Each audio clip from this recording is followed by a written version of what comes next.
hạ cung nghênh Thiên Vương.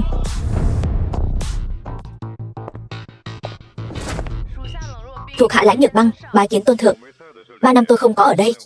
Tình hình chiến sự ở Bắc Cảnh thế nào? Khởi bẩm tôn thượng, 3 năm trước khi ngài mất tích, các thế lực ở Bắc Cảnh đều đang ẩn mình. Nhưng năm nay, bọn chúng bắt đầu dục dịch. Đương nhiên chỉ cần tôn thượng chịu hồi quy, những thế lực không an phận này nhất định sẽ lại chìm vào im lặng. Trước cứ đợi chuyện ở Hải Thành kết thúc đi. Tôn thượng, chỉ cần ngài ra lệnh một tiếng, thuộc hạ lập tức dẫn toàn bộ thuộc hạ của Huyền Thiên Điện tiêu diệt tất cả những kẻ đã ức hiếp ngài trong 3 năm qua.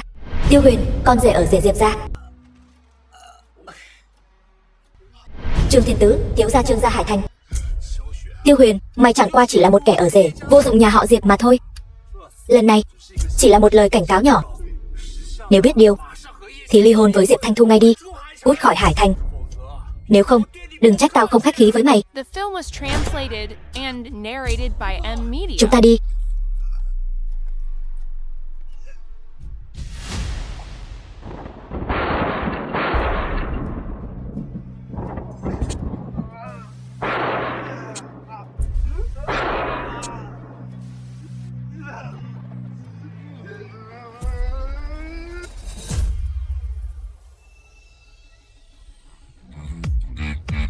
Ba năm trước, Lãnh Nhược Băng, một trong tứ đại thiên vương của Huyền Thiên Điện, thuộc hạ cung tiến tôn thượng.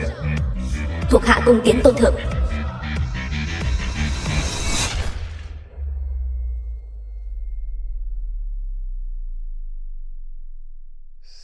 Ba năm trước, ta vì tu luyện Hồng Trần Động Kinh, tự phong bế tu vi và trí nhớ. Giờ đây, Hồng Trần Động Kinh cuối cùng cũng đại thành. Đồ ngốc, để mày vào nhà họ Diệp. Diệp Phong, thiếu gia Diệp gia. Đó là để mày làm trâu làm ngựa cho nhà họ Diệp. Sau này phải ngoan ngoãn nghe lời tao đấy.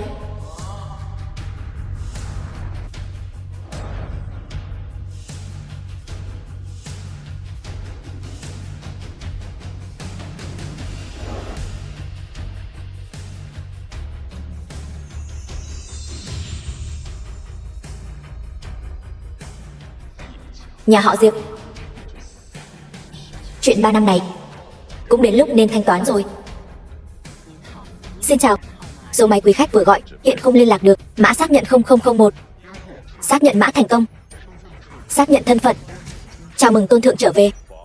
Phát lệnh Huyền Thiên, các bộ thuộc Huyền Thiên Điện mau chóng đến Hải Thành. Tổ chức bảo mật ở biên giới mau đi thông báo cho đại ca, nhân vật tuyệt mật xuất hiện. Mã số S001. Vị trí mục tiêu ở trong địa phận Long Quốc Hải Thành.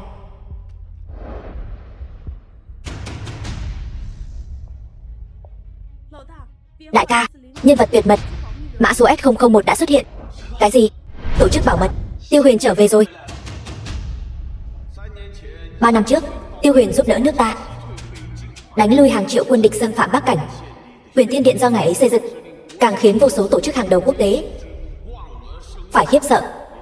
Không ngờ sau khi biến mất 3 năm, Tiêu Huyền lại trở về nước rồi. Đại nhân, Tiêu Huyền là ai? Tiểu Trương, quy tắc bảo mật quên rồi sao? Không nên hỏi thì đừng hỏi. Sự tồn tại của vị nào đó, kể cả tôi, số lượng người biết trên cả nước không quá 5 đầu ngón tay. Được rồi, về trước đi. Chuyện này tôi sẽ báo cáo.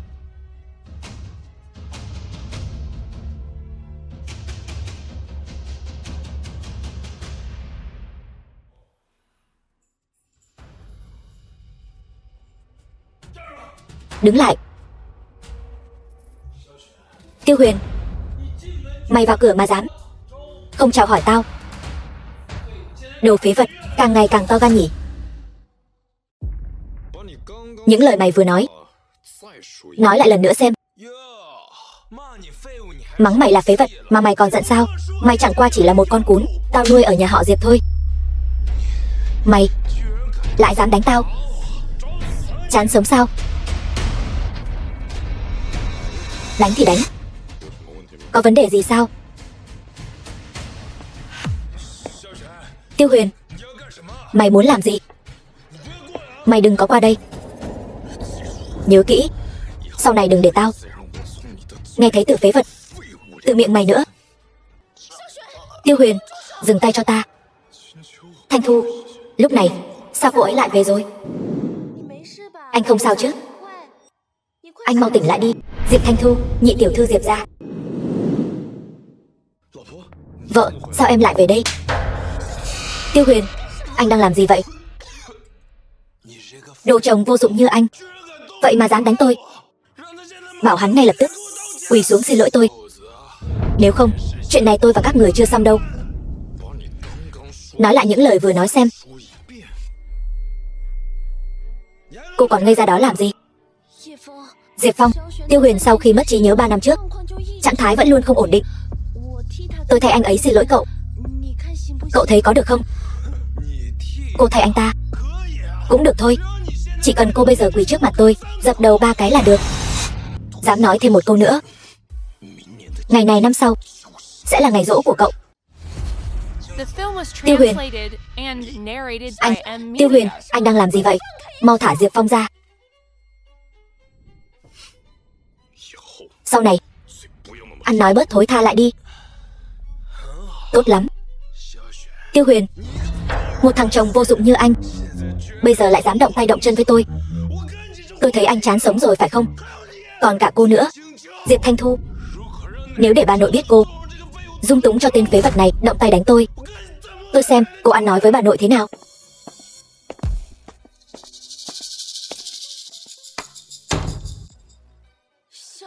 Tiêu Huyền,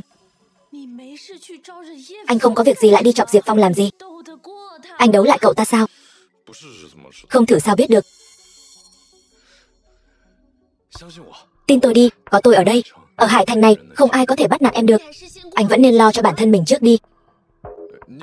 Em đi đâu vậy? Bà nội sức khỏe không tốt phải nhập viện. Tôi đi thu dọn một ít đồ dùng cá nhân mang đến. Tôi đi cùng em.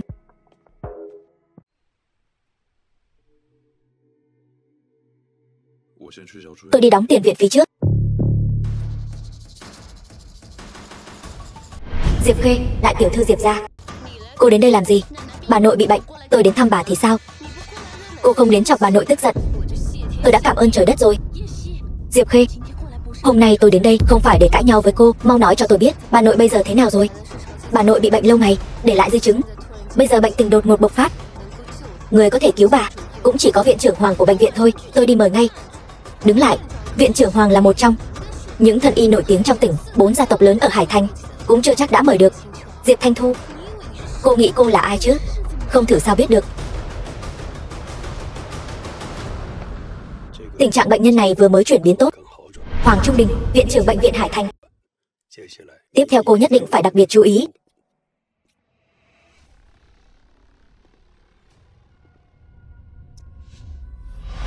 Trung Đình, 5 năm trước, những gì cần dạy ông tôi đã dạy xong rồi. Tình thầy trò của chúng ta đến đây là hết.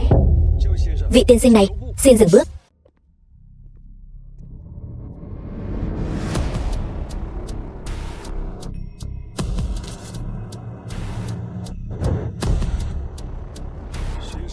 Học sinh Hoàng Trung Đình, bái kiến lão sư. Năm đó vì tu luyện Hồng Trần Động Kinh, khi nhập thế tu hành cũng đã từng dạy không ít đệ tử. Không ngờ hôm nay lại có thể gặp ở đây. Trung Đình, lâu rồi không gặp, thật không ngờ sau bao nhiêu năm còn có thể gặp lại lão sư. Cái gì mà lão sư với không lão sư? 5 năm trước ta đã nói rồi, quan hệ thầy trò chúng ta đã hết. Hiện tại ta chẳng qua chỉ là con rể của Diệp gia ở Hải Thành, Tiêu Huyền mà thôi. Lễ không thể bỏ. Năm đó nếu không nhờ lão sư dạy dỗ, sao có Hoàng mẫu ta ngày hôm nay? Con rể Diệp gia, lẽ nào ngài chính là thằng ngốc ở rể? Mấy năm nay ầm ĩ xôn xao, gây náo loạn ở Hải Thành. Nếu Hải Thành không có Diệp gia thứ hai, vậy người trong lời đồn chính là tôi. Cái gì? Với thành tựu của lão sư, sao có thể chỉ là một Diệp gia nhỏ bé có thể chế giễu được? Lão sư, tôi sẽ dẫn người đến Diệp gia ngay, thay ngài đòi lại công đạo này. Không sao, dù sao đi nữa, hiện tại tôi cũng là con rể Diệp gia. Tiêu Huyền, anh giỏi nhỉ, lại dám cầm chiêu bài của Diệp gia ra lừa gạt khắp nơi. Láo sự, ngươi là ai lại dám bất kính với Tiêu tiên sinh? Tiêu tiên sinh. Lão già. Tiêu Huyền chẳng qua chỉ là con rể Diệp gia ta mà thôi. Hắn cũng xứng được gọi là tiên sinh sao? Hoàng Trung Đình ta hành y nhiều năm, còn chưa từng có ai dám nghi ngờ ta như vậy. Ngươi là người của nhà nào ở Hải Thành? Gọi trưởng bối trong nhà ngươi đến đây. Hoàng Trung Đình. Ngài là viện trưởng Hoàng. Sao anh lại ở cùng viện trưởng Hoàng? Ta và viện trưởng Hoàng có quen biết, vừa hay đi ngang qua nên chào hỏi một tiếng. Tiêu Huyền, một tên vô dụng như ngươi sao có thể quen biết viện trưởng Hoàng? Nói, có phải ngươi uy hiếp viện trưởng Hoàng rồi không? Dám bất kính với Tiêu tiên sinh, ngươi mau chóng rời khỏi bệnh viện ngay lập tức. Chúng tôi không hoan nghênh loại người như cô. Viện trưởng Hoàng, tôi 3 năm nay đánh tôi rất sướng tay đúng không? Tiêu Huyền, anh muốn làm gì? 3 năm nay cô coi thường ta, nhục mạ ta, không ngờ sẽ có ngày hôm nay chứ.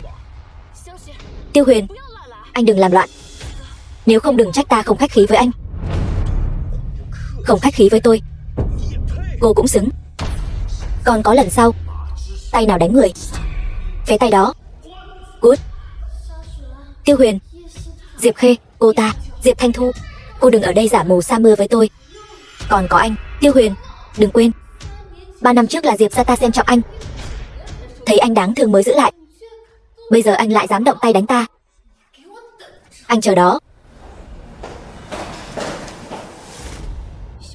Tiêu Huyền, hôm nay anh như vậy chính là đắc tội Diệp Phong và Diệp Khê tỷ đệ bọn họ. Nếu không phải Diệp gia 3 năm trước giữ lại ta, hôm nay bọn họ ngay cả tư cách đứng ở đây nói chuyện cũng không có. Tiêu Huyền, anh khôi phục trí nhớ rồi. Thanh Thu, Diệp lão gia tử, ông nội của Diệp Thanh Thu, còn nhất định phải nhớ kỹ. Tiêu Huyền tuyệt không phải vật trong ao. Chỉ cần Diệp gia chúng ta đối tốt với hắn, hắn nhất định sẽ trở thành cơ hội quật khởi của Diệp gia chúng ta. Yên tâm đi, dù anh có biến thành thế nào, đều là chồng của em mà. Ai muốn anh làm chồng chứ? Năm đó, nếu không phải ông nội yêu cầu, em mới không gả cho anh. Được rồi, nói chính sự trước đi. Viện trưởng Hoàng, lần này tôi đặc biệt đến tìm ngài, hy vọng ngài có thể cứu bà nội tôi. Cứu người? Y thuật của thầy không phải giỏi hơn tôi sao? Đương nhiên có thể. Trước tiên dẫn ta đi xem Diệp lão thái quân thế nào đã. Ta nhất định sẽ toàn lực tương trợ.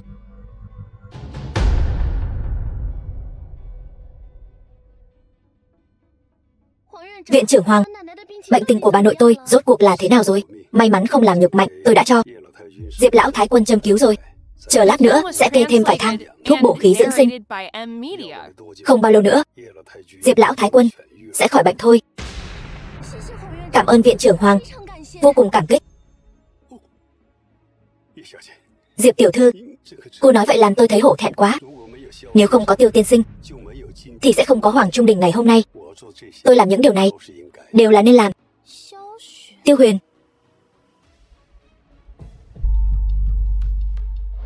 ngoài biên giới bái kiến Thiên Vương. Đã định vị được tọa độ của tôn thượng xuất hiện ở Hải Thành Long Quốc. Chúng tướng sĩ nghe lệnh, cùng nhau theo ta đón điện hạ hồi cung. Tuân mệnh.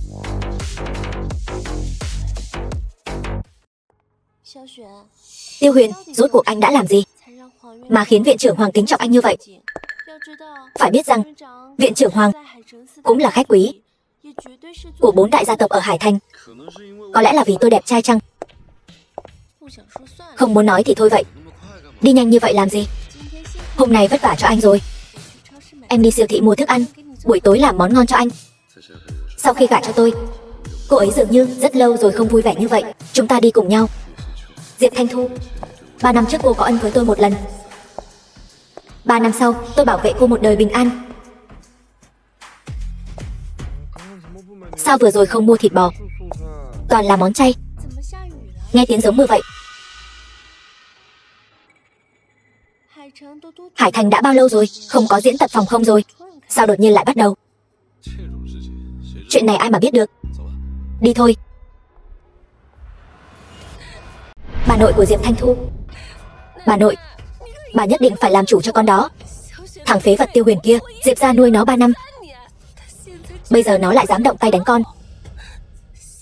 Bây giờ còn như vậy, sau này chẳng phải là còn muốn mưu đoạt gia sản của Diệp gia con sao? Bây giờ con là tổng giám đốc tập đoàn Diệp Thị rồi. Khóc lóc cái gì? Ra thể thống gì? Còn về Tiêu Huyền, năm đó nếu không phải ông già bảo vệ nó, tôi nhất quyết sẽ không để nó bước vào cửa Diệp gia. Bây giờ bà già này còn chưa chầu trời đâu, đã muốn đoạt gia sản của Diệp gia tôi rồi. Thật là si tâm vọng tưởng. Con yên tâm, chuyện này bà nội làm chủ cho con. 3 ngày sau, hôm nay là ngày bà nội xuất viện. Lát nữa vào trong, nhất định đừng chọc bà nội giận đấy. Chỉ cần Diệp Khê và Diệp Phong, hai đứa nó không đến trêu chọc anh, thì anh tự nhiên sẽ sống yên ổn với chúng nó.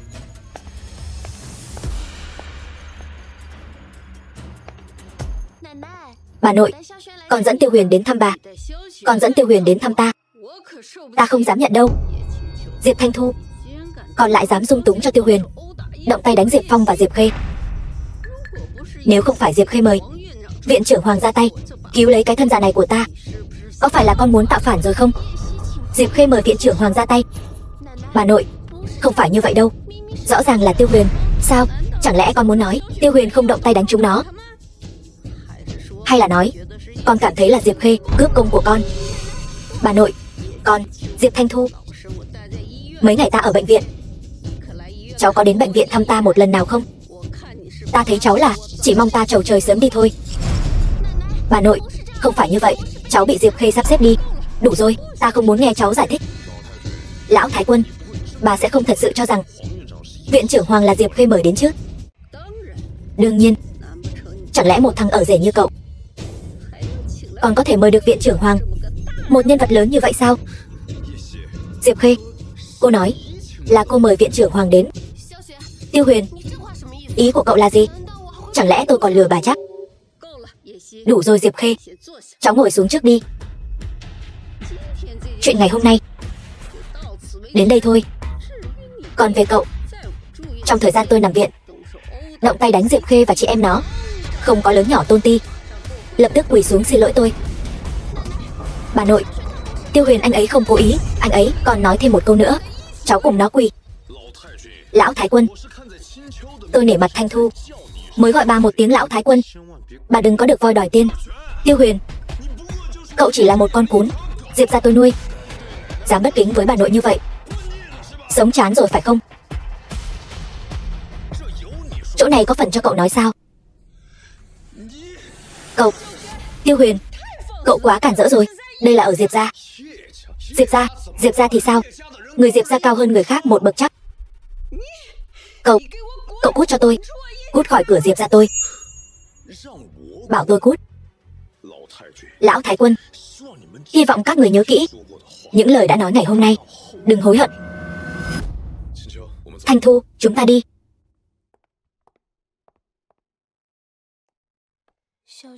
Tiêu Huyền, chúng ta cứ đi như vậy sao? Thật sự không có vấn đề gì chứ? Chẳng lẽ cứ để mặc bọn họ ức hiếp sao? Em yên tâm, có anh ở đây, về sau sẽ không để ai ức hiếp em.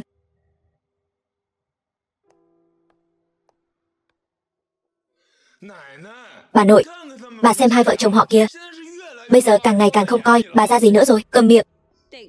Cái tên phế vật kia đánh cậu, cậu không biết đánh trả lại sao?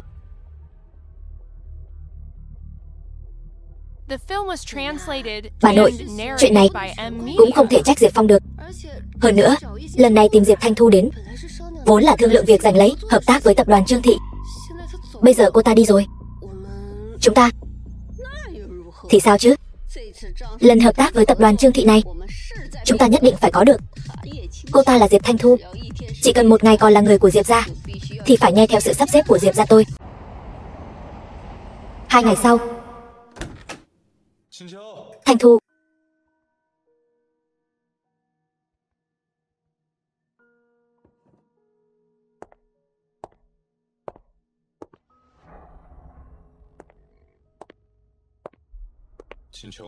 Thanh Thu đâu rồi?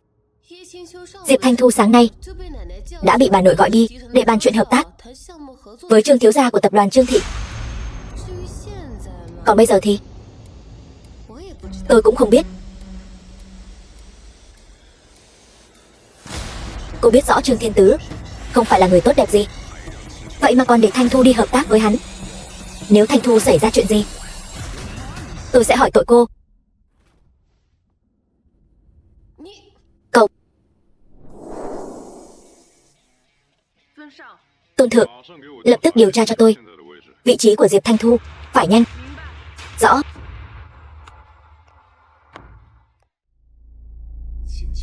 Thanh Thu, chúng ta cũng lâu rồi không gặp mặt. Nào, cùng nhau uống một ly. Trương thiếu gia, chúng ta vẫn nên bàn hợp đồng trước đi. Bàn xong hợp đồng, tôi sẽ cùng ngài uống rượu sau. Ngài thấy thế nào?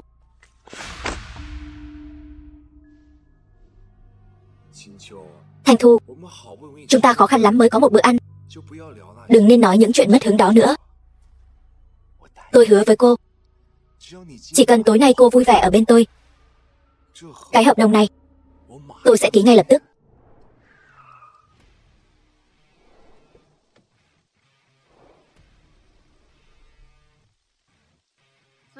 Tôn thượng, Diệp tiểu thư đang ở trong quán bar này, ở dưới lầu chờ tôi. Trương thiếu gia, tôi đã kết hôn rồi, xin anh tự trọng. Kết hôn rồi thì không thể ly hôn sao? Chẳng lẽ cô thật sự thích thằng ngốc Tiêu Huyền đó? Chỉ cần cô theo tôi sẽ khiến Diệp gia cô trở nên giàu có. Không, Tiêu Huyền bây giờ không còn ngốc nữa. Trương thiếu gia, hôm nay nếu như ngài không muốn bàn hợp đồng, vậy tôi xin phép đi trước. Chỉ cần hôm nay cô dám bước chân ra khỏi căn phòng này nửa bước, ngày mai tập đoàn Diệp thị sẽ nhận được vô số hợp đồng hủy bỏ từ các nhà cung cấp. Diệp Thanh Thu, cô không muốn tập đoàn Diệp thị phá sản chứ? Có phải chỉ cần tôi uống ly rượu này, anh sẽ ký hợp đồng với tôi không? Không vấn đề.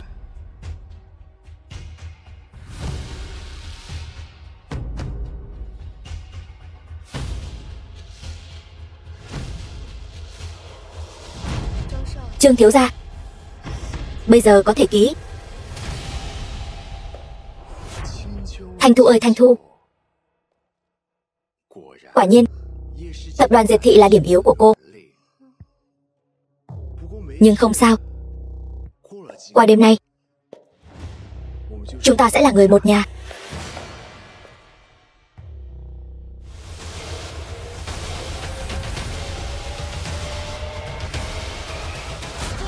Buông tay. Thằng phế vật như mày mà cũng dám đến đây sao? Nhưng cũng tốt, hôm nay tôi sẽ giải quyết mọi chuyện một lần luôn. Giải quyết?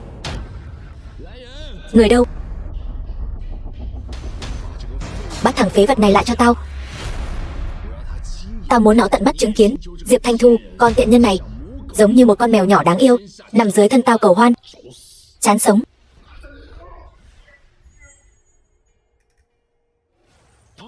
Sợ gì? Lên đi.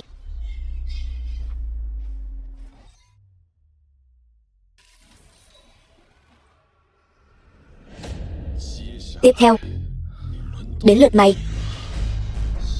Tiêu Huyền, nếu mày dám động vào tao, Trương gia tao sẽ không tha cho mày đâu. Trương gia, mày một kẻ sắp mất mạng cũng không thấy được đâu. Tiêu Huyền, Tiêu Huyền, tôi sai rồi. Tiêu Huyền, anh buông ra.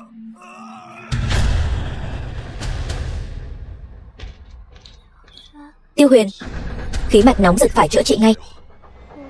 Nóng quá. Bình tĩnh, ta dẫn em đi ngay.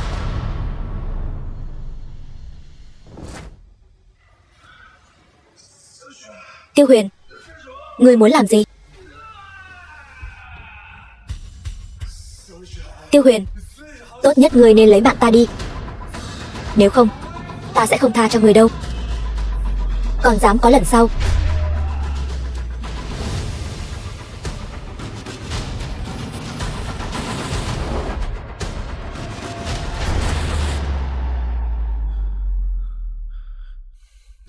Em đợi ta một lát, ta đi chuẩn bị ngân châm. Đừng đi. Tỉnh rồi sao? Bữa sáng ta làm xong rồi, ra ăn cơm thôi. Tiêu Huyền, chúng ta đã hủy hợp đồng với tập đoàn Trương Thị rồi, còn đắc tội Trương Thiên Tứ. Anh nói xem, hắn có ra tay với tập đoàn Diệp Thị không? Đây chính là tâm huyết cả đời của ông nội. Yên tâm đi, có ta lo tất cả. Hai đứa khốn kiếp kia, quỳ xuống cho ta. Bà nội, chúng cháu không làm sai chuyện gì. Dựa vào cái gì mà bảo chúng cháu quỳ? Dựa vào cái gì? Các người đắc tội đại thiếu gia Trương gia.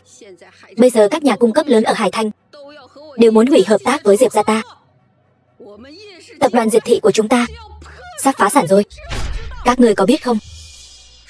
Nếu như chỉ có thể dựa vào một người phụ nữ để duy trì cái gọi là thể diện của tập đoàn Diệp Thị, vậy thì thà để nó phá sản còn hơn. Cậu to gan.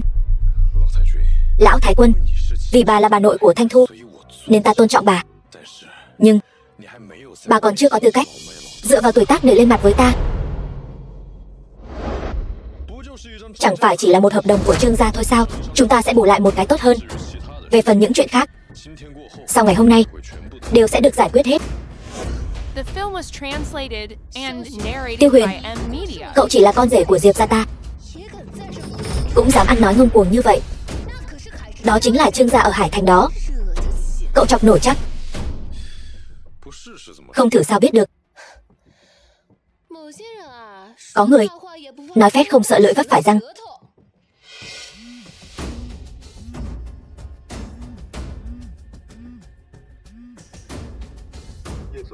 Diệp tổng, Trương thiếu gia của tập đoàn Trương Thị hiện đang ở phòng họp công ty chúng ta, nói là đến xin lỗi. Cái gì?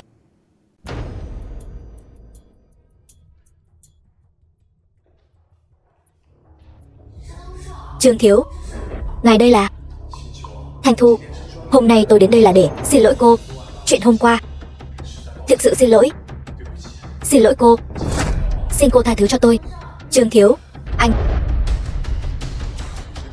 Nếu cô không tha thứ cho tôi sẽ không đứng dậy đâu. Trương thiếu, anh đứng lên trước đi. Thanh Thu, chuyện hôm qua là tôi không đúng, là tôi vô liêm sỉ, là tôi hèn hạ. Nếu cô tha thứ cho tôi sẽ lập tức truyền tin ra ngoài để tất cả các nhà cung cấp khôi phục hợp tác với Diệp Thị. Đây là hợp đồng dự án của tập đoàn Trương Thị. Chỉ cần cô đồng ý, tôi sẽ ký hợp đồng với cô ngay. Còn ngây ra đó làm gì? Mau đồng ý đi chứ. Trương thiếu, ta tha thứ cho anh.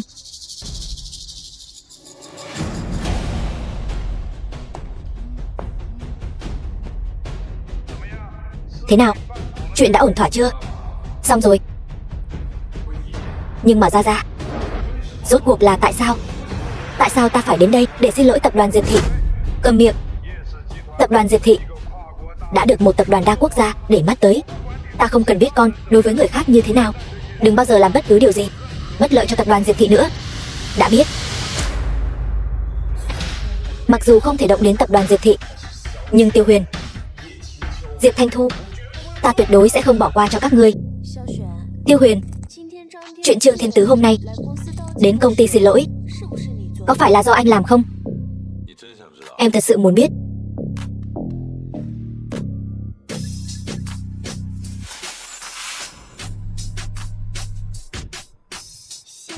Bây giờ có thể nói rồi chứ? Thật ra thì ta cũng không biết. Có lẽ là do lương tâm hắn trỗi dậy thôi. Anh sao không dám nhìn ta? Đâu có. Tiêu Huyền, trước kia anh đã nói với bà nội rằng nếu không giành được hợp đồng của nhà họ Trương thì sẽ dùng hợp đồng tốt hơn để bù vào. Nếu như hôm nay Trương Thiên Tứ không đến xin lỗi, anh đi đâu tìm hợp đồng tốt hơn? Ta nói có thì nhất định là có.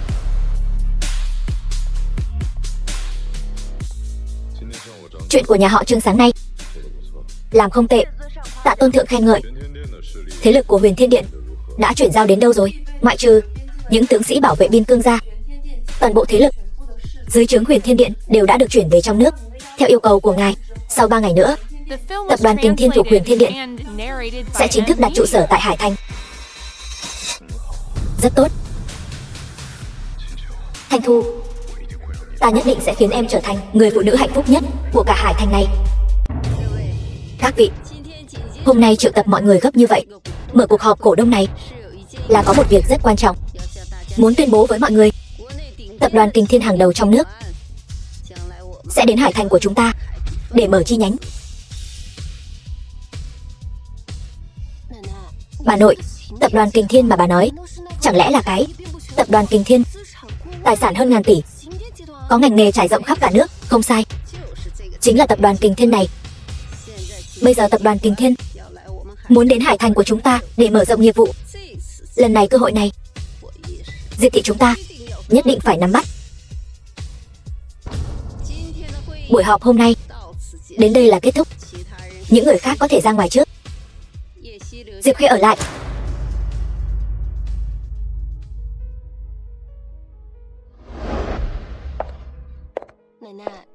Bà nội, có việc gì sao?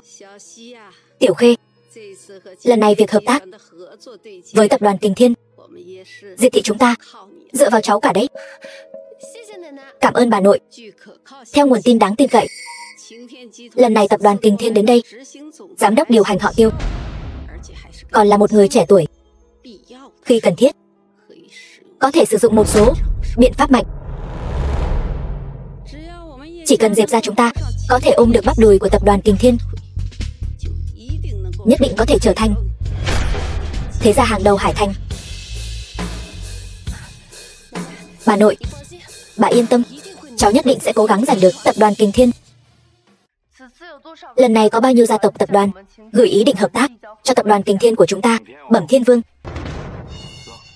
Lãnh tổng, lần này dẫn đầu là Trương gia, tứ đại gia tộc ở Hải Thành, và những gia tộc nhỏ nhặt hạng 2 hạng 3 khác bao gồm cả Diệp gia, Tô gia, Lưu gia đều đã phái đại diện đến muốn gặp Tiêu tổng.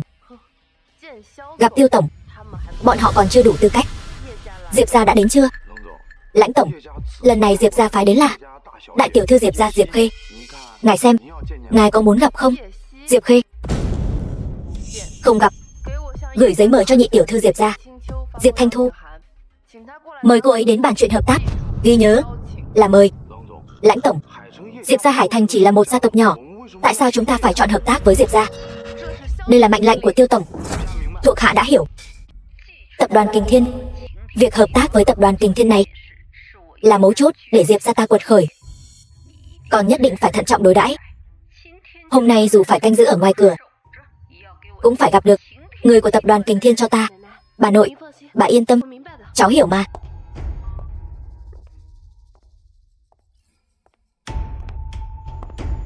Lãnh tổng, tôi là tổng giám đốc tập đoàn Diệp thị Diệp Khê, xin hỏi có tiện làm phiền ngài vài phút không? Lãnh tổng hiện tại không muốn tiếp khách, Diệp tổng mời quay về cho. Xin các người đấy, cho tôi một cơ hội gặp lãnh tổng đi mà. Chỉ một lần thôi. Cút. Còn dây dưa nữa, đừng trách tôi động tay động chân.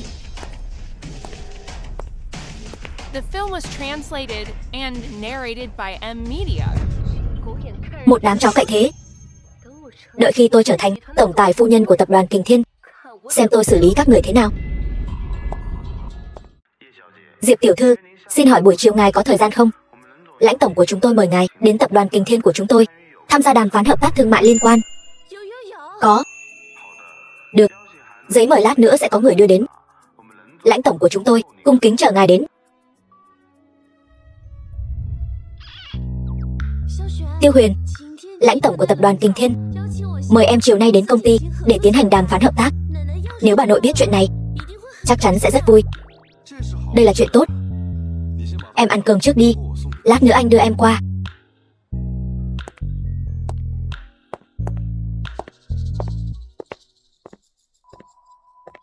Diệp Thanh Thu, đây là tập đoàn Kình Thiên, cô đến đây làm gì? Tôi đến tập đoàn Kình Thiên để bàn về dự án hợp tác. Diệp Thanh Thu, cô đang giở trò hề gì vậy? Tôi đang ở ngay trước cổng tập đoàn Kình Thiên đây, chờ trực cả buổi sáng rồi, ngay cả lãnh tổng còn chẳng thèm gặp tôi, dựa vào đâu mà cô được gặp? Đây là thiệp mời tập đoàn Kình Thiên gửi cho tôi đấy.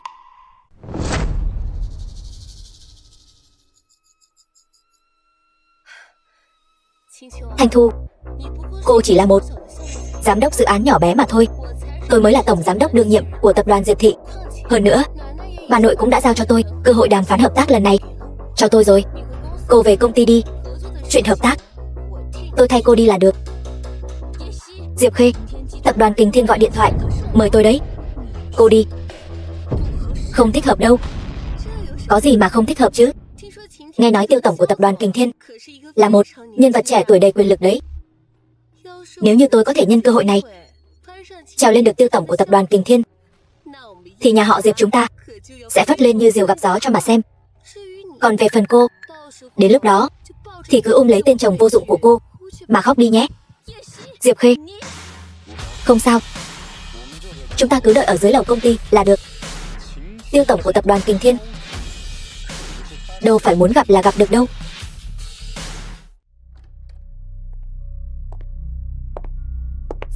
Sao lại là cô? Lãnh tổng, chẳng phải ngài bảo tập đoàn Diệp Thị chúng tôi chiều nay đến để bàn chuyện hợp tác dự án sao? Tôi mời Diệp Thanh Thu, không phải cô. Lãnh tổng, tôi là chị của Diệp Thanh Thu mà. Chức vụ ở tập đoàn Diệp Thị cũng cao hơn cô ấy, thích hợp để bàn chuyện hợp tác với tập đoàn Kình Thiên hơn. Tôi không muốn phải nhắc lại lần thứ hai, hoặc là để Diệp Thanh Thu đến nói chuyện với tôi, hoặc là tập đoàn Kình Thiên chúng tôi chính thức hủy bỏ hợp tác với tập đoàn Diệp Thị các người. Việc nhà họ Diệp các người đột nhiên đổi người là không hề xem tập đoàn Kình Thiên chúng tôi ra gì, đúng không? Còn tiện nhân Diệp Thanh Thu này có tư cách gì đại diện cho Diệp Thị? Diệp tiểu thư, xin hỏi cô đến chưa? Sao anh biết được mọi chuyện sẽ có chuyển biến? Có lẽ người ta coi trọng năng lực, còn năng lực của em thì ai cũng thấy rõ rồi. Cô ta nói gì trong điện thoại? Lãnh tổng nói đích thân cô ấy xuống đón tôi.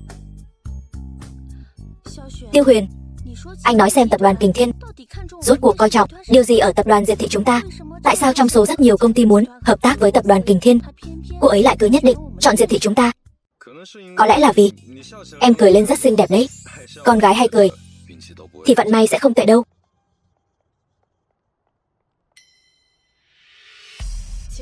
Xin hỏi cô là Diệp Thanh Thu tiểu thư phải không? Vâng, là tôi, mời cô đi theo tôi. Tiêu tổng đích thân dặn dò, lần này tập đoàn Kình Thiên của chúng ta hợp tác thương mại với tập đoàn Diệp Thị đều do đích thân tôi và cô đối ứng. Tiêu tổng, đúng vậy, hợp đồng chúng tôi đã chuẩn bị xong. Sau khi ngài xem qua, chỉ cần cảm thấy phù hợp với tập đoàn Diệp Thị thì trực tiếp ký tên lên trên là được. Lãnh tổng, ngài không đùa với tôi đấy chứ? Chúng ta còn chưa bắt đầu bàn về hạng mục hợp tác, ngài đã bằng lòng ký hợp đồng với tôi rồi. Đây là vì sao? Ở đây có người ngoài không tiện nói chuyện, tôi dẫn ngài lên lầu nhé. Diệp tổng, thật sự ngại quá đi, lại khiến cô thất vọng rồi. Tiêu Huyền, các người chờ đó cho tôi. Lãnh tổng, những hợp đồng này tôi đã xem qua rồi, không có vấn đề gì. Bây giờ, ngài có thể nói cho tôi biết rốt cuộc là tại sao không? Hợp đồng này ký thuận lợi quá, giống như đang mơ vậy. Ngài cứ yên tâm, những hợp tác với ngài đây là do Tiêu tổng đích thân phân phó. Tôi nghĩ nếu có vấn đề gì, ngài về hỏi thử chồng của mình, Tiêu Huyền tiên sinh, có lẽ sẽ tốt hơn đấy. Ý của ngài là Tiêu Huyền? Sao thế? Không phải vừa mới ký hợp đồng với tập đoàn Kình Thiên xong sao? Sao mà vẫn cứ ủ rũ không vui thế kia? Tiêu Huyền, có phải anh có chuyện gì giấu em không? Anh với em ngày nào cũng ở bên nhau, anh giấu em chuyện gì được chứ? Vậy còn chuyện hợp tác với tập đoàn Kình Thiên thì sao? Em đâu còn là con nít nữa, đâu có công ty nào mà chuyện còn chưa bắt đầu bàn đã chuẩn bị sẵn hợp đồng đâu chứ. Em nói là cái này sao? Anh và Tiêu tổng của tập đoàn Kình Thiên là bạn bè. Lúc tập đoàn Diệp Thị muốn hợp tác với tập đoàn Kình Thiên, anh tiện miệng gọi một cuộc điện thoại, nói qua với anh ấy một tiếng thôi. Anh ấy là bạn của anh. Anh sống từng này tuổi rồi, cũng phải có vài người bạn chứ. Do em hết hồn. Sao anh không nói sớm? Sao lại khóc rồi? Em hết hồn. Em còn tưởng là tổng giám đốc của tập đoàn Kình Thiên, cũng giống như Trương Thiên Tứ. Chuyện này em nhất định phải nói với bà nội, bà biết được chắc chắn sẽ rất vui. Quan hệ giữa anh và tổng giám đốc tập đoàn Kình Thiên, ngoài em ra, tốt nhất đừng để ai biết cả. Tại sao? Sau này em sẽ biết thôi. Chúng ta về công ty trước đi. Đây chẳng phải là đại công thần Của tập đoàn Diệp thị chúng ta sao? Diệp Phong, cậu đang bóng gió ai đấy? Bóng gió? Tôi đâu dám. Dù sao thì cô cũng đã bàn được chuyện hợp tác với tập đoàn Kình Thiên rồi mà. Giỏi thật đấy. Nhưng mà tôi nghe nói người phụ trách tập đoàn Kình Thiên này là một người phụ nữ. Chuyện này Tiêu Huyền hẳn là đã bỏ ra không ít công sức đấy nhỉ. Cậu tiếc thật, lãnh tổng của tập đoàn Kình Thiên này đã không để ý đến tôi. Nếu không thì còn đến lượt các người làm gì? Diệp Phong, cậu đang nói cái gì vậy? Diệp Thanh Thu, cô đừng tưởng rằng cô giành được hợp đồng của tập đoàn Kình Thiên là có thể dẫm lên đầu tôi. Diệp thị bây giờ còn chưa đến lượt cô lên tiếng. Cậu, đủ rồi. Chuyện gì vậy? Bà nội, vừa nãy cháu đã nói vài câu với Tiêu Huyền, cô ta liền tát cháu một cái. Cô lại dám vì người ngoài như Tiêu Huyền mà đánh em trai của cô. Lập tức xin lỗi Diệp Phong. Bà nội, chuyện này rõ ràng là Diệp Phong sai trái trước. Hơn nữa, Tiêu Huyền không phải là người ngoài. Cô còn dám cãi? Lão Thái Quân, vì bà là bà nội của Thanh Thu nên tôi đã hết lần này đến lần khác nhẫn nhịn. Nhưng xin bà đừng quá đáng. Tôi dạy dỗ con cháu trong nhà thì liên quan gì đến cậu? Cậu còn không buông tay ra. Diệp Thanh Thu, Tiêu Huyền vô phép vô tắc như vậy. Đây là người chồng tốt mà cô dạy ra đấy sao? Bà nội, xin lỗi. Tiêu Huyền anh ấy cũng chỉ là muốn bảo vệ cháu thôi. Anh ấy không cố ý. Sao? Nghe ý cô nói là nói bà già này làm sai, hay là nói bây giờ cái nhà này do Diệp Thanh Thu cô làm chủ rồi? Bà già này còn chưa chầu trời đâu. Bà nội, cháu không có ý đó. Cô không cần phải giải thích với tôi.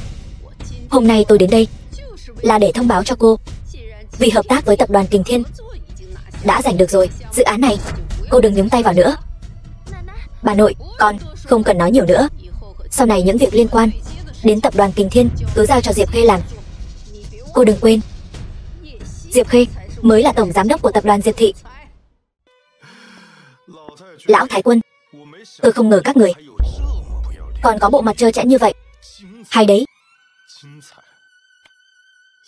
Tiêu Huyền, đang nói linh tinh gì vậy? Hợp đồng là Thanh Thu ký được. Kết quả vừa ký xong hợp đồng thì ngay lập tức đá Thanh Thu ra khỏi cuộc chơi, để Diệp Khê đến nhận công lao này. Lão Thái Quân, bà tính toán quá hay rồi. Cầm miệng. Chuyện Diệp ra tôi từ khi nào đến lượt một người ngoài như cậu đến phán xét? Bây giờ tôi vẫn là chủ của nhà họ Diệp. Lão Thái Quân, người thực sự muốn làm như vậy sao? Sao? Chẳng lẽ cậu cho rằng Diệp ra rời khỏi Diệp Thanh Thu thì sẽ không xoay chuyển được nữa sao? Đúng vậy. Còn tưởng rằng mình giỏi giang lắm chứ. Đủ rồi, đừng nói nữa. Tiêu Huyền, chúng ta đi thôi, để Diệp Khê đi giao thiệp với tập đoàn Kình Thiên. Rất tốt. Hy vọng đến lúc đó các người ngàn vạn lần đừng hối hận. Tại sao bà nội lại thiên vị như vậy? Rõ ràng từ nhỏ đến lớn đều là em làm tốt nhất. Không sao đâu, có tôi ở đây. Đáng tiếc thật. Vốn dĩ còn nghĩ rằng chỉ cần giành được hợp đồng của tập đoàn Kình Thiên, vào 3 ngày sau, trong tiệc sinh nhật của bà nội, bọn họ có thể đối xử với anh tốt hơn. Kết quả không ngờ lại thành ra như vậy. Mấy ngày trước, đồ ngốc, cái này là rượu ngon mấy ngàn tệ một chai đó. Nhìn cái bộ dạng của cậu kia, chắc chắn chưa từng uống loại rượu ngon như vậy bao giờ đâu nhỉ? Chưa uống bao giờ. Tốt, tôi cho cậu uống.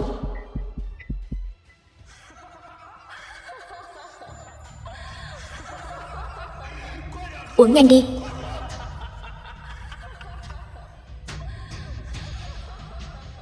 Uống nhanh đi. Đừng lãng phí. Rượu rơi trên đất đều phải liếm sạch cho tôi. Một kẻ không hề có bất cứ đóng góp nào cho Diệp gia như cậu thì chỉ có thể nhận được đãi ngộ của kẻ bỏ đi. Không sao đâu. Anh bảo đảm, trong tiệc sinh nhật 3 ngày sau, anh nhất định sẽ cho bọn họ một kinh hỉ lớn.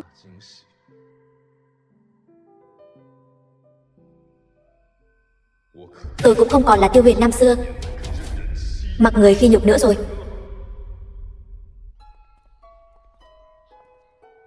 3 ngày sau, Tiêu Huyền, anh không phải nói quà sinh nhật của bà nội. Anh chuẩn bị sao? Vậy quà đâu? Đừng gấp, tôi đã sớm chuẩn bị xong rồi. Đến lúc đó cứ chờ mà xem đi.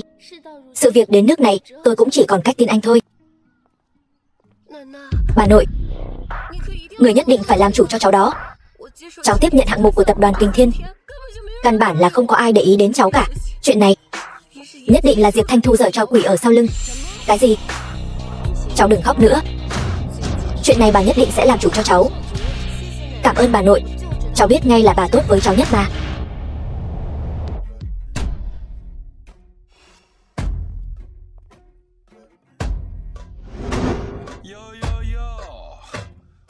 Công thần của chúng ta đến rồi. Nhưng mà Tiêu Huyền, sao anh lại vào đây tay không thế? Quà của ta còn đang trên đường tới, cần một chút thời gian nữa mới đưa đến được. Ta thấy là do anh mua quà quá rác rưởi, nên không dám đem ra ở bữa tiệc. Diệp Thanh Thu, tôi biết cô ký được hợp đồng của tập đoàn Kình Thiên thì có công lao, nhưng hôm nay là tiệc mừng thọ của bà nội. Cô không mang quà đến, có phải là quá không xem bà nội ra gì rồi không? Không phải đâu, quà Tiêu Huyền mua thật sự đang trên đường đến. Chờ một lát sẽ có người mang đến ngay thôi, không cần phải rảo biện. Diệp Thanh Thu, tôi thấy các người là vì món quà mua quá tệ rồi, ngại quá không dám mang ra.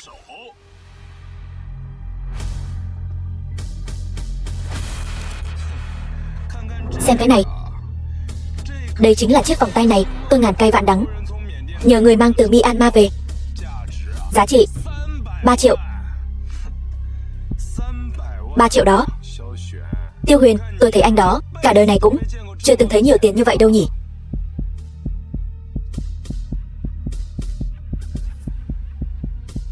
Vẫn là Diệp Phong có tâm. Vòng tay 3 triệu tệ nói mua là mua ngay. Nhìn Tiêu Huyền ngốc nghếch kia kìa. Tôi nhớ năm ngoái ở tiệc mừng thọ, cậu ta từ cửa hàng quà tặng bên ngoài tùy tiện mang một món quà đến. Diệp Thanh Thu sao lại gả cho một tên phế vật như vậy chứ? Thật đáng tiếc. Các người đủ rồi đấy.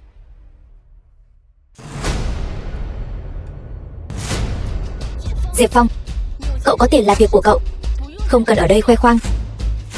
Thanh Thu, chẳng qua chỉ là một chiếc vòng Đế Vương Lục giả mà thôi, chúng ta không cần thiết cãi nhau với cậu ta làm gì. Giả sao? Đồ phế vật nhà ngươi, mở to mắt của ngươi ra mà nhìn cho kỹ. Chiếc vòng tay ta bỏ 3 triệu tờ ra mua, sao có thể là giả được? Cậu làm gì vậy? Chiếc vòng tay 3 triệu tệ này há lại là thứ phế vật như cậu có thể chạm vào. Loại vòng tay Đế Vương Lục giả này giá thị trường đã là từ 300.000 đến 500.000 1 gam.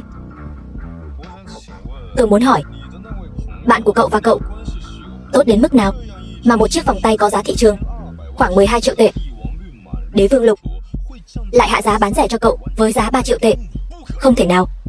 Bạn tôi không thể lừa tôi. Vòng Đế Vương Lục thật sự bên trong thường có tạp chất, còn cái tôi đang cầm trên tay đây gần như không có tạp chất. Rõ ràng là đã qua xử lý đặc biệt. Các chất hóa học chứa bên trong đều lâu sẽ gây hại cho cơ thể.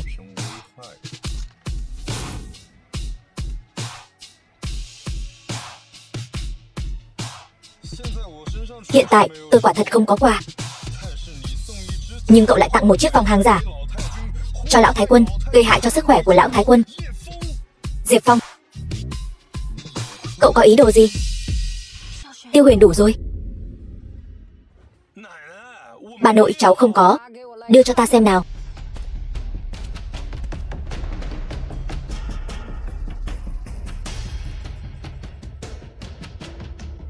Cái này là thật,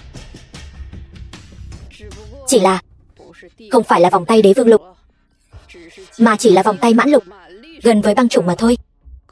Cháu trai, ta rất thích món quà này. Lão Thái Quân, bà, Tiêu Huyền, đừng nói nữa. Bà nội, thật sự xin lỗi. Tiêu Huyền căn bản không hiểu về ngọc, anh ta nói lung tung, xin người đừng để ý. Tiêu Huyền, mau xin lỗi Diệp Phong đi. Tiêu Huyền, Ngẩn người ra làm gì? Xin lỗi đi chứ.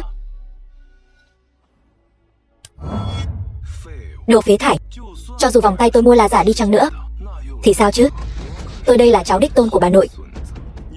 Còn cậu chỉ là một kẻ ở rể của nhà họ Diệp tôi mà thôi. Cậu nói xem, bà ấy sẽ giúp ai?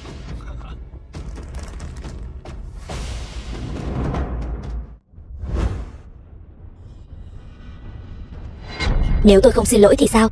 Tiêu Huyền, cậu hỗn xược. Hôm nay là đại thọ 80 tuổi của tôi, không phải nơi để cậu tác oai tác quái. Cút ngay cho tôi.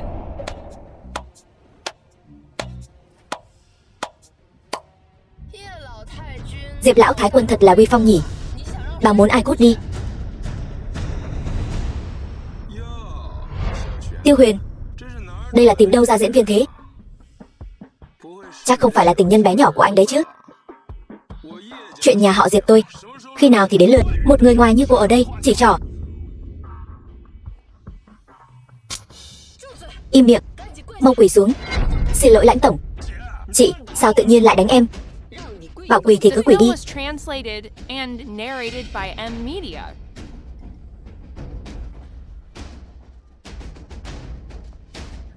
Lãnh tổng, về việc hợp tác với tập đoàn Kình Thiên. Tập đoàn Kình Thiên chúng tôi chỉ hợp tác với Diệp Thanh Thu tiểu thư. Lần sau mà tôi còn thấy cô đến tập đoàn Kình Thiên, tôi sẽ trực tiếp hủy bỏ hợp tác với nhà họ Diệp. Lãnh tổng đích thân đến, thật là vinh hạnh lớn cho ta. Không cần đâu, tôi không phải đến để chúc thọ bà. Nhà họ Diệp các người còn chưa có tư cách đó.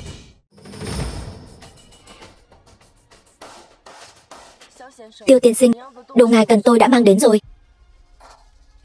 Đồ đã đưa đến rồi thì cô cứ về trước đi. Vâng. Tiêu Huyền, sao cậu lại quen biết lãnh tổng của tập đoàn Kình Thiên? Lão Thái Quân, quan hệ giữa tôi và lãnh tổng thế nào? Hình như không liên quan đến bà thì phải. Quà đã đưa đến rồi. Nếu lão Thái Quân không hoan nghênh chúng tôi, vậy chúng tôi xin cáo từ. Bà nội, các người xem Tiêu Huyền kia, bây giờ hắn càng ngày càng không coi bà ra gì nữa rồi. Im miệng. Bà nội,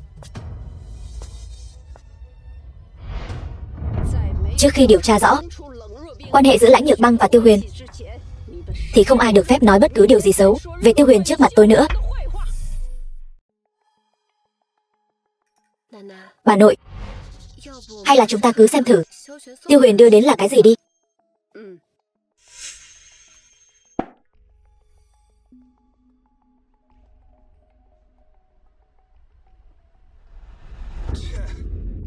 Đây chẳng phải là một bức tự họa thôi sao? Cùng lắm cũng chỉ đáng vài đồng bạc lẻ mà thôi. Nếu tôi không nhìn nhầm, đây hẳn là bức Hoa Điểu Sơn Cư Đồ của họa sĩ Đường Tông thời Đường. Và năm trước, một bức tranh cùng loại đã từng được nhà đấu giá bán với mức giá cao ngất ngưỡng là 45 triệu. Cái gì?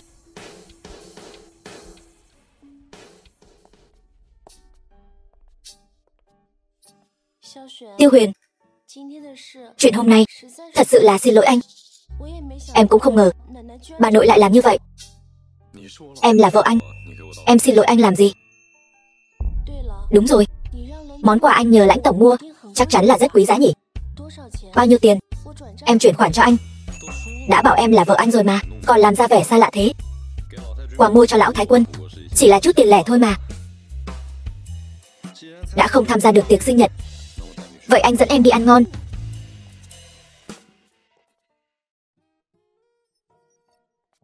Đế Vương Các. Tiêu Huyền, cái Đế Vương Các này chính là hội sở tư nhân lớn nhất Hải Thành. Người của tứ đại gia tộc cũng chưa chắc có tư cách vào ăn cơm. Sao tự nhiên anh lại đưa em đến đây? Tiêu tổng cho anh một cái thẻ, nói ăn ở đây được giảm giá. Đây cũng là sản nghiệp của bạn anh sao? Em nghe nói lực lượng sau lưng người cầm quyền nắm giữ hội sở Đế Vương Các rất đáng sợ. Đừng nghe những lời đồn đó, chẳng qua chỉ là một cái hội sở bình thường thôi mà. Đi thôi.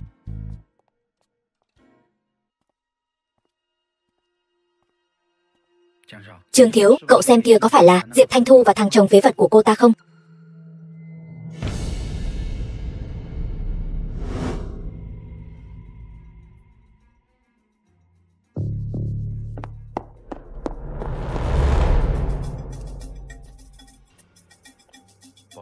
Xin lỗi, trang phục của hai vị không phù hợp với yêu cầu dùng bữa tại đây của chúng tôi. Mời hai vị rời khỏi. Bọn họ cũng giống như chúng ta. Tại sao bọn họ lại được vào? Hai vị kia là hội viên đồng của đế vương các chúng tôi. Mỗi năm đều phải nộp 500.000 tệ phí hội viên. Đãi ngộ đương nhiên không giống. Còn như các người, tôi đoán cả đời này cũng không có tư cách bước vào cửa đế vương các. Thanh Thu, thật trùng hợp. Em cũng ở đây sao? Trương Thiên Tứ, anh đến đây làm gì? Thanh Thu, đế vương các này không tầm thường đâu. Chắc em không hy vọng thằng phế vật Tiêu Huyền này dẫn em vào đâu nhỉ? Trương Thiên Tứ, ý anh là gì? Tôi chỉ muốn nói với em rằng thằng phế vật Tiêu Huyền không đáng tin. Em theo tôi còn hơn. Tôi có thẻ vàng của đế vương các, tôi có thể dẫn em vào. Không cần Trương đại thiếu gia nhọc lòng. Tiêu Huyền, chúng ta đổi nhà hàng khác ăn cơm đi. Không cần. Có phải là chỉ cần có thẻ hội viên đế vương các, chúng ta là có thể vào được? Đương nhiên. Tiêu Huyền, thẻ hội viên của đế vương các rẻ nhất cũng phải 500.000 một năm. Anh có tiền sao? Nếu như tôi có thì anh làm sao? Nếu như thằng phế vật anh thật sự có, tôi lập tức quỳ xuống xin lỗi. Vậy thì bây giờ anh có thể quỳ rồi đấy. Tiêu Huyền, tôi chưa từng nghe nói đế vương các còn có thẻ hội viên màu đen. Làm người ấy mà, vẫn là nên thành thật một chút. Tôi ở đế vương các mấy năm rồi, chưa từng thấy thẻ hội viên màu đen bao giờ. Vị tiên sinh này, cái kết cục mạo danh hội viên đế vương các của chúng tôi, anh nên nghĩ cho kỹ đi. Láo xược. Lâm tổng, sao ngài lại đến đây? Tôi mà không ra. Chủ đế vương các, sao biết được cậu đang ở đây làm hỏng danh tiếng của đế vương các của tôi? Vị tiên sinh này, tôi có thể xem thẻ của ngài một chút được không? Không sai, đây là thẻ đen tối thượng của đế vương các tôi. Trên toàn cầu chỉ có 10 chiếc thẻ đen. Lâm tổng, cô không đùa đấy chứ? Sao tôi không biết còn có loại thẻ đen tối thượng này nữa? Anh không biết không có nghĩa là không có. Bây giờ tôi có thể vào trong được chưa? Được chứ, tôi lập tức dẫn ngài vào. Không cần đâu. Anh không phải vừa nói cả đời này của tôi đều không có tư cách bước vào đế vương các nửa bước sao? Tiên sinh Tiêu, là tôi coi thường ngài. Tôi xin lỗi ngài. Ngài đại nhân đại lượng tha cho tôi. Xin ngài tha cho tôi lần này đi. Lâm tổng, cô xem chuyện này tôi phải xử lý thế nào đây? Ngài yên tâm, nhất định sẽ cho ngài một câu trả lời thỏa đáng. Cậu lại đây. Lâm tổng, phải cứu tôi đó. Đồ khốn kiếp, cậu bị sa thải, đến phòng tài vụ lĩnh lương, sau đó thì cút đi. Lâm tổng, tôi... Sao lại như vậy? Thiếu gia Trương, có phải là anh nên thực hiện lời hứa của anh rồi không? Tiêu Huyền, anh đừng quá đáng. Nếu như anh không muốn quỳ, tôi có thể giúp anh. Tiêu Huyền, nên tha thứ cho người ta thì hãy tha thứ. Nếu như hôm nay tôi không có tấm thẻ đen này, anh sẽ tha cho tôi sao? Quỳ xuống cho tôi. Tiêu Huyền, anh đã làm gì tôi vậy? Tôi đã nói rồi, nếu như anh không muốn quỳ xuống, tôi sẽ giúp anh. Được, chuyện hôm nay tôi nhớ kỹ rồi. Chậm đã. Lâm tổng, cô còn có chuyện gì sao? Bây giờ tôi đại diện cho đế vương các chính thức thông báo cho anh, Trương gia các anh, tư cách hội viên ở đế vương các đã bị hủy bỏ. Lâm tổng, cô không thể làm như vậy. Nếu như để bố tôi biết được, ông ấy sẽ đánh tôi mất. Người đâu? Lâm tổng, đem mấy người này đuổi ra ngoài cho tôi. Vĩnh viễn không được bước vào đế vương các của tôi nửa bước. Lâm tổng, Trương gia tôi mỗi năm đều cung cấp 2 triệu phí hội viên cho đế vương các. Cô không thể đối xử với tôi như vậy. Huống hồ, đế vương các của cô tuy thế lớn, nhưng Trương gia tôi ở Hải Thành cũng không phải là để người khác tùy ý bắt nạt. Nghe ý của anh, Trương gia anh Là muốn khai chiến với đế vương các của tôi sao? Tôi... Cút đi. Về hỏi lại ông già nhà anh xem ông ta có dám nói những lời này trước mặt tôi không? Tiên sinh Tiêu chê cười rồi. Dẫn đường đi.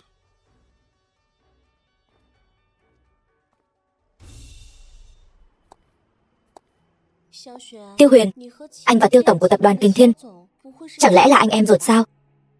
Nếu không thì sao lại có thể đưa cho anh tấm thẻ hội viên? Giới hạn toàn cầu chỉ có 10 cái. Tôi cũng không ngờ tấm thẻ đó lại hiếm có đến vậy. Tiêu Huyền, em đột nhiên rất tò mò. Trước đây anh rốt cuộc làm gì? Từ sau khi anh khôi phục trí nhớ, em càng ngày càng nhìn không thấu anh. Em chỉ cần nhớ kỹ, anh là chồng của em là đủ rồi.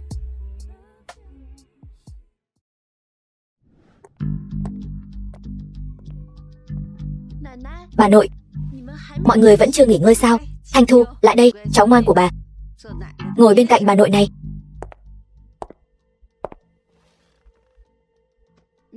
Bà nội, người đây là... Hôm nay ở buổi tiệc là bà nội làm không đúng. Bà nội xin lỗi cháu. Tiêu Huyền, con cũng lại ngồi xuống đi. Chúng ta nói chuyện cho phải lẽ. Lão Thái Quân, có chuyện gì thì cứ nói thẳng đi. Đã như vậy, ta liền nói thẳng. Cháu và lãnh tổng của tập đoàn Kình Thiên rốt cuộc là có quan hệ gì? Ban đầu tập đoàn Kình Thiên hợp tác với tập đoàn Diệp Thị của ta, cũng là cháu ở sau màn ra sức. Không sai, hợp tác ban đầu là cháu gọi điện thoại cho lãnh tổng. Về phần quan hệ giữa cháu và lãnh tổng, chỉ là bạn học đại học bình thường mà thôi. Chỉ là bạn học. Vậy hôm nay cháu mang đến bức Hoa Điểu Sơn Cư Đồ là tác phẩm thật sao? Bức tranh đó ta chưa từng xem, là thật hay giả cũng không rõ. Việc Lãnh Nhược Băng hôm nay đến đây thuần túy là vì trước đây cháu đã giúp cô ấy một việc mà thôi. Sau ngày hôm nay, chúng cháu sẽ không còn quan hệ gì nữa. Tiêu Huyền, anh cầm miệng cho tôi. Tiêu Huyền, những điều cậu nói đều là thật sao? Bà nội, cháu đã nói rồi, loại phế vật như Tiêu Huyền sao có thể quen biết được những nhân vật lớn như lãnh tổng chứ? Phế vật, chính là phế vật. Vậy mà lại vì sự vui vẻ nhất thời trong buổi tiệc sinh nhật bà nội lãng phí ân tình của lãnh tổng như vậy. Diệp Phong, cậu đang nói cái gì vậy? Chẳng lẽ ta nói sai sao? Diệp Thanh Thu, cô đừng nên bảo vệ cái tên phế vật Tiêu Huyền này nữa. Hôm nay nó đại náo tiệc sinh nhật của bà nội, khiến bà nội mất hết mặt mũi. Chuyện này cô đừng hòng cứ như vậy cho qua. Bà nội, Tiêu Huyền anh ấy không cố ý mà. Cháu không cần nói nữa. Không coi ai ra gì, vô lễ với trưởng bối. Ta tuyên bố, kể từ bây giờ, tống Tiêu Huyền ra khỏi Diệp gia ta. Cháu không đồng ý. Không có chỗ cho cô không đồng ý. Ngày mai cô đi ly hôn với Tiêu Huyền đi.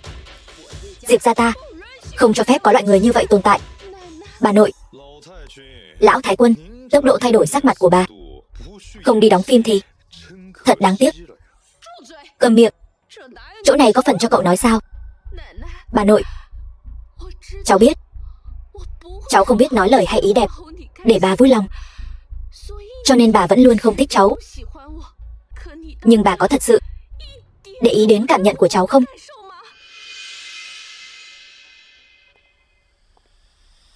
Cháu tuyệt đối sẽ không ly hôn với Tiêu Huyền. Diệp Thanh Thu, cô hỗn xược. Lão Thái Quân, bà còn dám động thủ nữa thì đừng trách tôi không khách khí. Tốt lắm Diệp Thanh Thu, cô cậy có thằng chồng phế thải chống lưng nên cứng cánh rồi đúng không? Nếu cô bản lĩnh như vậy, vậy thì cô cùng với thằng phế thải này cút khỏi Diệp ra cho tôi. Chẳng lẽ bà thật sự không thích cháu đến vậy sao? Được, cháu đi.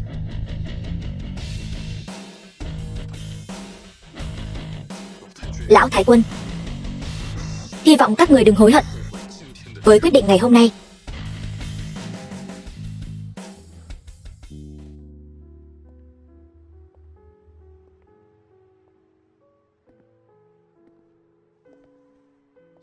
Tiêu Huyền, vừa rồi em có hơi kích động quá không? Không đâu, anh thấy như vậy rất tốt. Bây giờ chẳng phải em đã được giải thoát rồi sao? Vừa rồi anh cố ý phải không? Đương nhiên. Nếu anh không nói như vậy Sao em có thể nhìn rõ bộ mặt thật của những người này chứ? Bao nhiêu năm nay, em chịu ấm ức rồi. Nhưng rời khỏi Diệp gia, em có thể làm gì đây? Chẳng phải em mơ ước mở một công ty của riêng mình sao? Anh tin em có thể làm được. Mở công ty đâu có dễ dàng như vậy. Yên tâm, anh sẽ giúp em. Đi xem phim đi. Đi thôi. Chuyện tôi bảo cô sắp xếp, xử lý thế nào rồi? Bẩm tôn thượng, thiệp mời đã được gửi đến tất cả các gia tộc Hải Thành. Về phía chủ mẫu, tôi cũng đã gọi điện thoại rồi. 3 ngày sau, các gia tộc lớn ở Hải Thành đều sẽ đến. Đến lúc đó chúng ta sẽ tuyên bố trước công chúng, tập đoàn Kình Thiên sẽ toàn lực đầu tư vào công ty mới do chủ mẫu gây dựng. Rất tốt. Ngày đó, ta cũng sẽ đến. Vậy ý của tôn thượng là trầm tĩnh lâu như vậy, cũng đã đến lúc nên ra ngoài vận động gân cốt rồi. Thuộc hạ hiểu.